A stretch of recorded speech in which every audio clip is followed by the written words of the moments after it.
کیا سمجھتے ہیں کہ ابھی سیز فائر کا اعلان، جس میں مارکو روبیو کی تصدیق، جس میں ڈونلڈ ٹرمپ کی تصدیق، جس میں دو طرفہ روابط کی بات، پاکستان کو کتنا اپر ہینڈ ملا ہے اور اس سے پاکستان کی ساکھ کس حد تک بہتر ہوئی ہے اور بھارت کی حق حکمرانی جو ہے وہ کس حد تک جو ہے پست ہوئی؟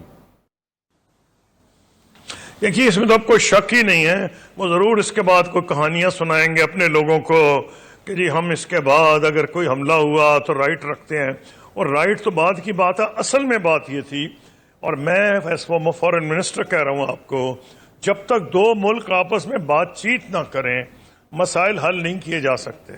میں اس وقت وزیر خارجہ تھا جب کارگل کی جنگ کے بعد میں وزیر خارجہ بناؤں، اور مجھے پتا ہے اتنے حالات خراب تھے کہ دشمنی جو بھی لفظ آپ استعمال کر لیں، لیکن بعد میں جب بات چیت ہوئی اسی پرویز مشرف کو، جس کا وہ نام نہیں سننا چاہتے تھے، گالیاں دیتے تھے، کہتے تھے اس نے ہندوستان پہ حملہ کیا ہے، اس کو ایسے سامنے بچ گئے جب وہ دلی گئے پریزیڈنٹ پرویز مشرف کہ جی دلی کا بیٹا واپس آ گیا ہے، the son of Delhi has come back۔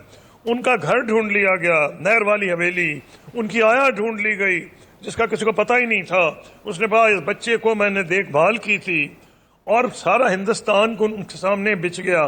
تو میں نے یہ بھی دیکھا ہے کہ حالات جب بات چیت ہوں، اور جب کرکٹ میچ جو سمجھا جاتا ہے کہ ایک قسم کا جنگ کا سبسٹیٹیوٹ ہے، ہم دلی گئے تو مشرف صاحب کے ساتھ اور نٹور سنگھ کے ساتھ اور یہ جو تھیں سونیا گاندھی، ہم بیٹھے ہوئے تھے اس میں دیکھ رہے تھے کرکٹ میچ، اور اس میں مجھے حیران ہو گیا کہ دلی میں کارنیول ایٹماسفیئر تھا، کوئی دشمنی کے اظہار نہیں تھے، وہ ہم جیت گئے، سیریز بھی جیت گئے۔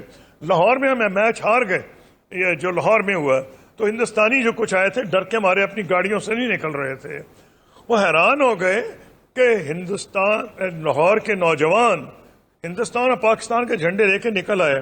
تو جب بات چیت آپ کریں تو پھر پروگرس ہوتی ہے۔ اصلی جو اعلان ہوا گیا وہ یہ کہ بات چیت ہوگی، ہم تو بڑی دیر سے کہہ رہے ہیں، وہ کہتے بات ہی نہیں کریں گے، کہتے تھے بات چیت، وہ آتنکواد اور بات چیت نہیں چل سکتی۔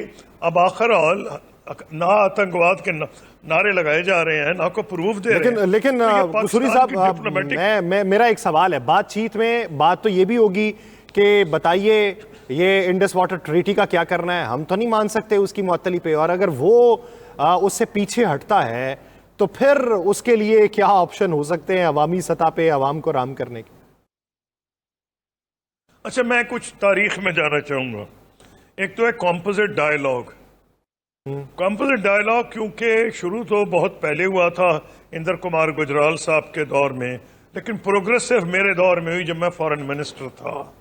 تو جب مودی صاحب آئے تو اتنے غصے میں تھے کہ انہوں نے کہا ہم اس کو نہیں کہیں گے، اور وہ ان کی فورن منسٹر آئیں جو فوت ہو چکی ہیں، سشما سوراج، سرتاج عزیز مرحوم کو ملے دلی یا اسلام آباد میں ہارٹ آف ایشیا کانفرنس کے لیے، تو انہوں نے کہا نہیں، ہاں وہ تو نہیں شروع کریں گے، ہم تو کمپریہنسو ٹاکس شروع کریں گے۔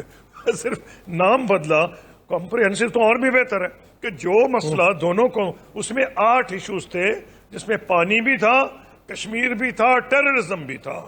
تو اس لیے میں پانی آپ کو اس لیے کہہ رہا ہوں کہ اس میں اس قسم کے ہیڈنگز دی گئی تھیں جس کے اوپر دونوں معاملات کول کر رہے تھے۔ اب یہ ہے کہ پانی کے معاملے پہ انہوں نے اعلان کیا، اور انہوں نے جو اعلان کیا انٹرنیشنل لاء کی ٹوٹل بریک کیا۔ اس کو لوگ سمجھتے ہیں کہ انہوں نے انڈس واٹر ٹریٹی، وہ تو آبویسلی اس کی وائلیشن ہے، انڈس واٹر ٹریٹی میں ایسی گنجائش ہی نہیں تو بیکار ہو جائے وہ ٹریٹی۔ دو کاموں کا وہ اس قسمت فیصلہ کر رہی ہے، کیا پاکستان کے 25 کروڑ عام بھوک سے مریں گے؟ وہ تو ویسے ہی کہیں گے مرنے سے بہتر ہے کہ سارے ڈیم شیم انڈیا کو اڑا دیے جائیں۔ یہ وہ ڈیم جس کی میں نہیں بات کر رہا جو پانی کا ذخیرہ کرتے ہیں، وہ ڈیم جو پانی جو کہ چھوٹے چھوٹے انڈیا نے بنائے تھے، کہا کہ چھوٹے ہیں بجلی جنریٹ کرنے کو، تو پھر پاکستان کہے گا ان کو ڈیم کی کیا ضرورت ہے، ہمارا پانی روک رہے ہیں۔ تو اس سلسلے میں مان ہی نہیں سکتا کہ جب کمپریہنسو ڈائیلاگ ہوگا وہ ٹیررزم کی بات کریں گے۔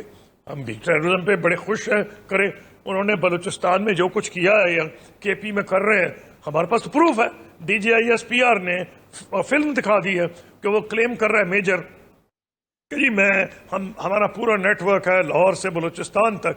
اور تو چھوڑے ان کا کلبھشن یادو ہمارے قید کے اندر ہے. بلوچستان میں جس بے دردی سے ٹرین کو اغوا کر کے لوگوں کے ماتھوں میں پہلے ID کارڈ دیکھے گئے.